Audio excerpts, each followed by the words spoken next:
আধুনিকতার স্পর্শ আর সভ্যতার ক্রম বিকাশে আজ হারিয়ে যেতে বসেছে গ্রাম বাংলার সেই ঐতিহ্য খেলাধুলা।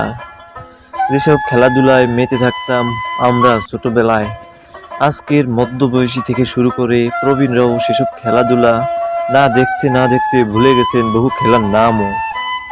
একটা সময় ছিল যখন গ্রামগঞ্জের শিশু ও কিশোররা পড়ালেখার পাশাপাশি বিভিন্ন খেলায় অভ্যস্ত থাকত। তাদের সময়কে জড়িয়ে রাখতো এসব খেলায়। ছিল না কোনো খারাপ অভ্যাস, ছিল না কোনো বাজে নেশা।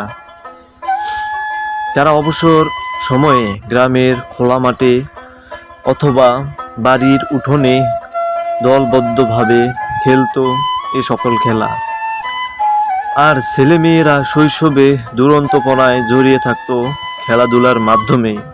কিন্তু বর্তমান প্রতিযোগিতার সময়ে এসে মাঠ বিল ঝিল হারিয়ে যাওয়ায়, আধুনিক সভ্যতার ছোঁয়া ও কালের বিবর্তনে মহাকালের ইতিহাস থেকে হারিয়ে গেছে এ সকল গ্রামীণ খেলাধুলা।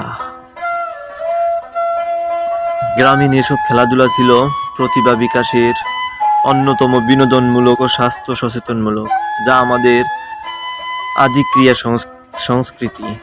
এসব খেলা দেখলে বা এসব খেলার কথা মনে পড়লে এখনো হারিয়ে যায় সেই শৈশবে, হারিয়ে যায় সেই কৈশোরে, হারিয়ে যায় সেই শিশুবেলায়, যেসব সময়গুলো কাটতো আমাদের এসব খেলা